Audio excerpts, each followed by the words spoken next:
Alright everybody, good morning.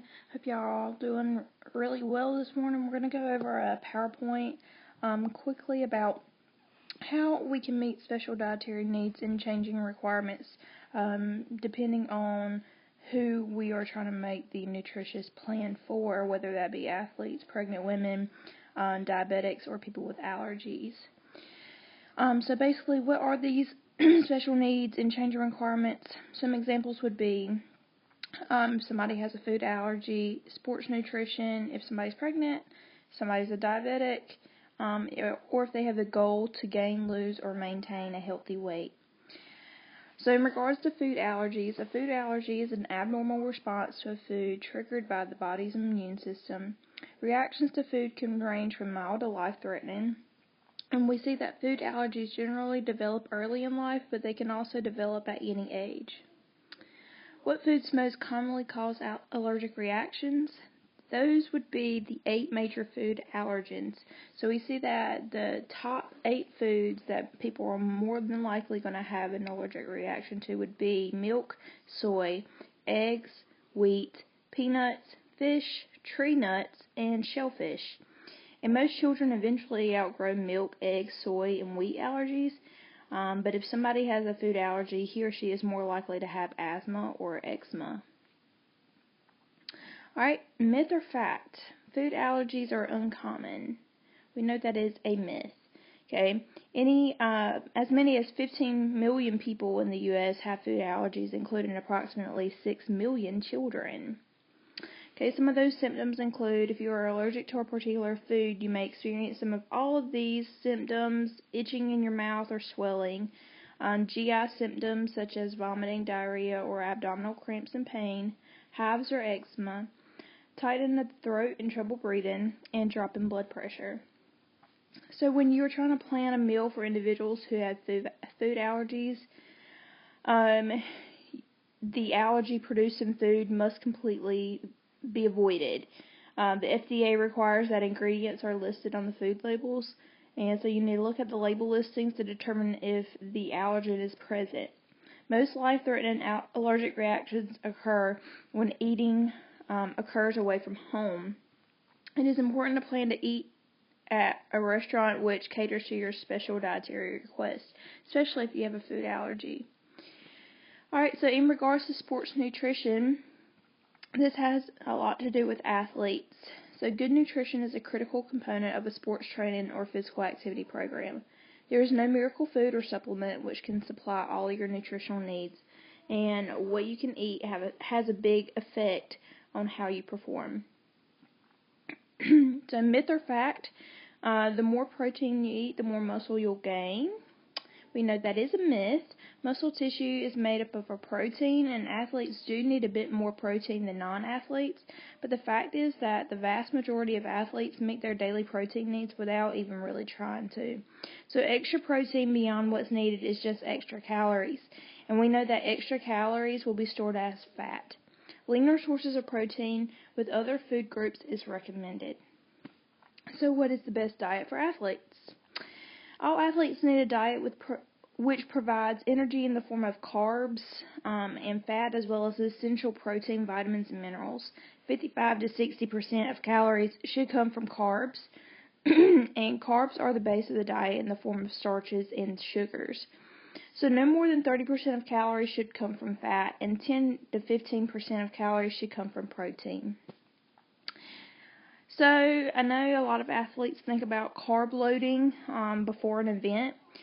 Carb loading is a special technique of eating large amounts of carbs for several days before an endurance long-distance event. Most athletes don't need a carb load, but instead should focus on getting enough carbs every day from a variety of sources.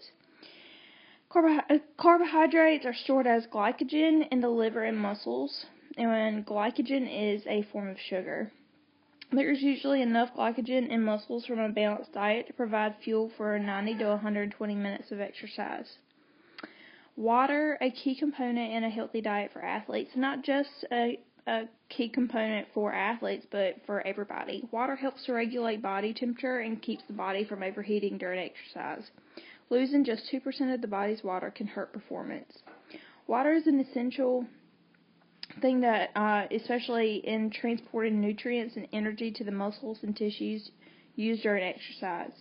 We also see water is also important in transporting waste products or toxins away from the muscles and tissues after muscle exertion.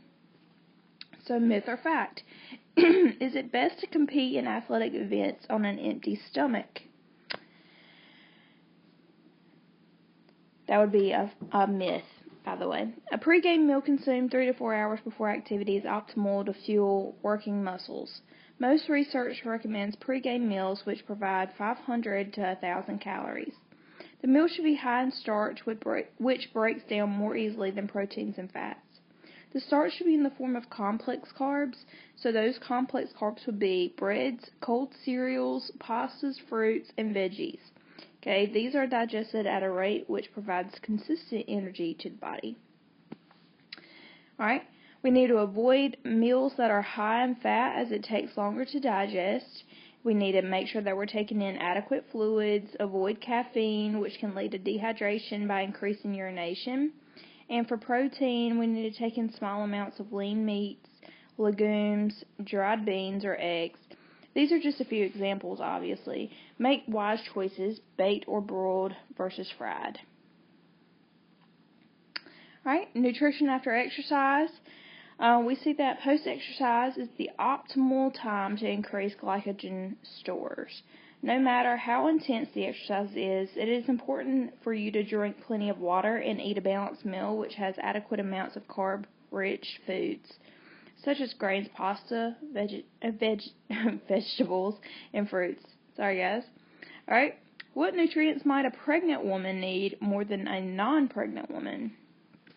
Alright, so in regards to pregnant people, we need to be looking at increasing nutrients like calcium, vitamin D, folic acid, carbohydrates, calories, fiber, iron, vitamins and minerals, and protein. And usually you can find a lot of these ingredients in their prenatal vitamins that they usually are recommended to take from their doctor. Nutritional changes for pregnant women.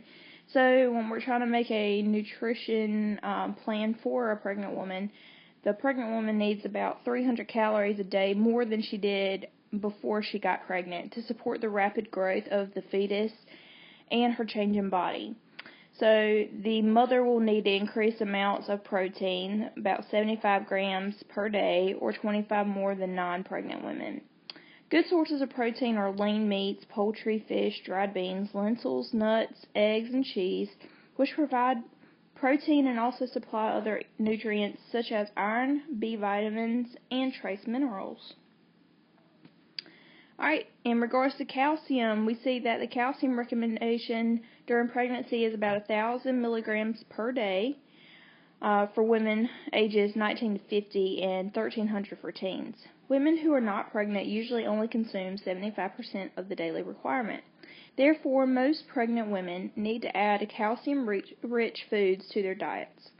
Milk, yogurt, iced milk, frozen yogurt, green leafy vegetables, and calcium-fortified foods such as orange juice, soy milk, bread, and breakfast cereal are good sources of calcium. Calcium supplements are advised for women who do not meet their calcium needs through food alone. Because vitamin D is important in the absorption and utilization of calcium, vitamin D intake should also be monitored. Alright, so the nutritional needs for pregnant women include additional iron. Because of the increased amount of blood volume during pregnancy, you want to have about 27 milligrams per day, which is 9 more grams than what she needed prior to being pregnant. Enriched whole grain bread, cereals, green leafy vegetables, legumes, eggs, and dry fruits provide iron. And for folic acid, it plays a vital role in cell development and in the formation of certain major structures of the fetus. Because of its importance, all women of childbearing age need adequate intake of folic acid. And research suggests that taking folic acid before and during pregnancy can reduce the risk of neural tube defects such as spina bifida in infants. So again, you can find that also in your prenatal vitamins. The March of Dimes recommends that all women who can become pregnant consume a multivitamin containing 400 micrograms of folic acid daily. Most women do not consume adequate amounts in their diets. And some good sources of folate include green leafy vegetables, legumes, citrus fruits and juices, peanuts, and some fortified breakfast cereals.